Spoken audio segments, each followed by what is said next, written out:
Hey guys, I'm Sean Hammond with PremierGuitar.com. We're in Nashville at Summer NAMM 2017, talking to luthier Chris Swope of Swope Guitars, and we got Michael on guitar. Hey Michael.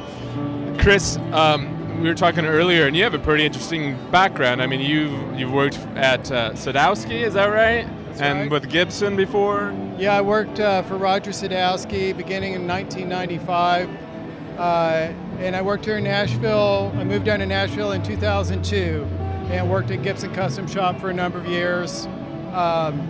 Decided to head out on your own. Yeah. I actually decided to move back home and raise a family. But Kansas? I felt the pull of the bench.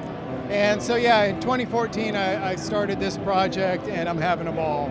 You guys are based in Kansas, A right? suburb of Kansas City, Overland Park, Kansas, that's right. Okay. And you've got a number of cool instruments here, but the newest one, I don't even think you've named it yet, right? I haven't, I'm taking suggestions.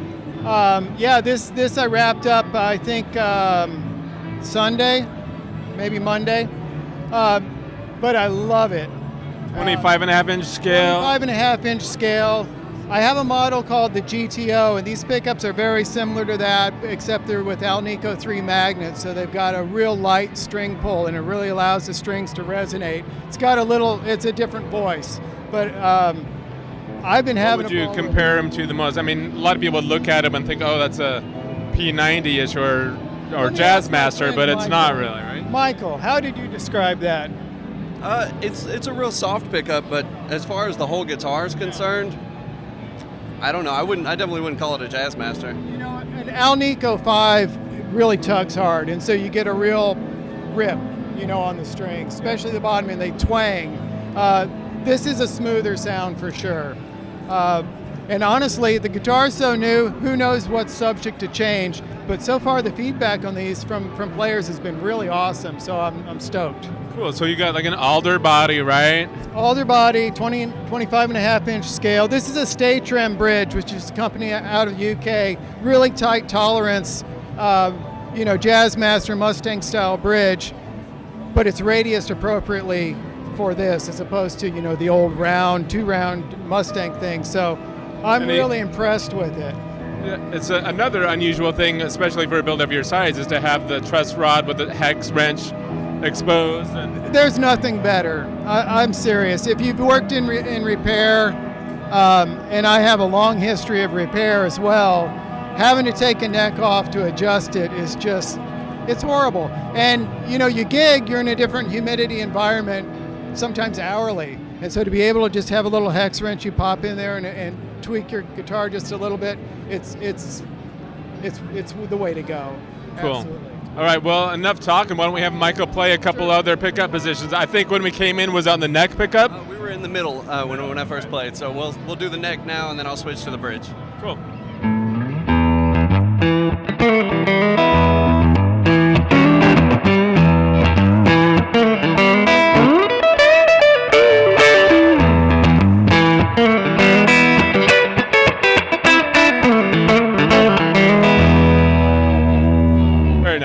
Nice mellow sound.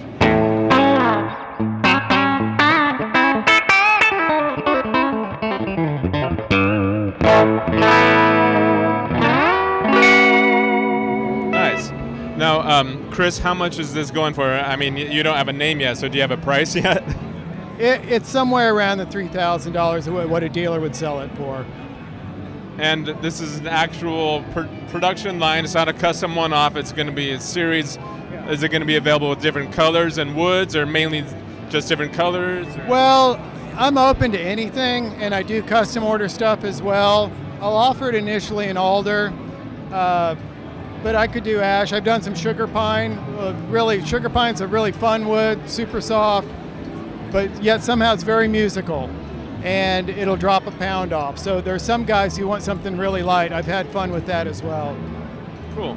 Now, you also have a brand new bass, and we're going to thank Michael for showing us the guitar, and we've got someone that our own bass review demo guy, Steve Cook, has a good relationship with Anthony. We'll cut here and bring Anthony in. All right, guys, so we've swapped out instruments here. We actually have, if you guys watch bass videos from Premier Guitar, You know Steve Cook, he writes reviews for us to do. Apparently Anthony Joyner used to be his teacher back when he's a teenager or something. Long time ago, yeah. Nice. Well, thanks for joining us to show us Chris's new bass. Chris, what's this one called? This is the Dakota. Coda.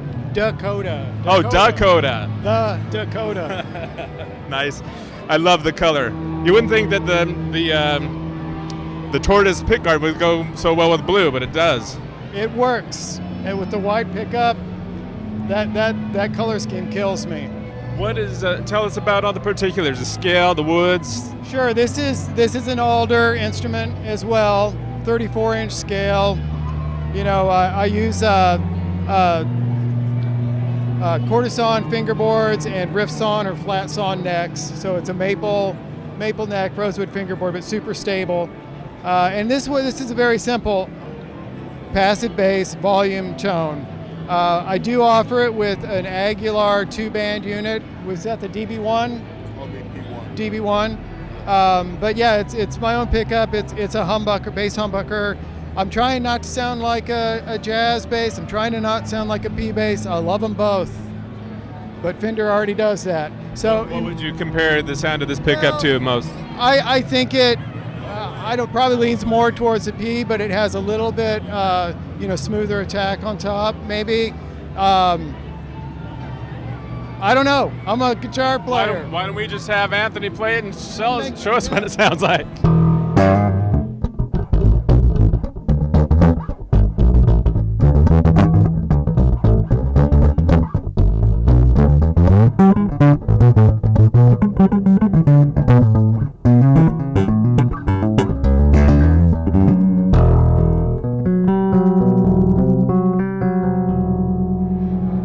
Super cool. What do you think, Anthony? Sounds really big and full. Big, rich sound. He's never played this bass before, like 5 minutes ago. Yeah, it's really full. Really full sound. I can't believe it's massive. Now, Anthony, I was just seeing your tattoo. This is totally off the subject, but that's pretty awesome. Oh, thank you. 5-string jazz bass. Yeah, 5-string jazz bass and with the cover. Nice. Yeah, flat wound. Flat wounds. They're flat wounds, guys. All right, Chris. Well, Anthony, thank you for playing the Dakota. Chris, you want to tell people how much it goes for and then tell them where to go online to find out more? Well, I'm debuting this at NAMM. Okay. I do have 4 dealers. Can I name my dealers? Sure. Or maybe it's easier to tell people your website. Go to my website. There is a dealer page. Thank you. Go to the dealer page on my website, swopeguitars.com. I've got 4 here in the States and 1 international. Sweet. SwopeGuitars.com. Sean Hammond for PremierGuitar.com. Thanks for watching.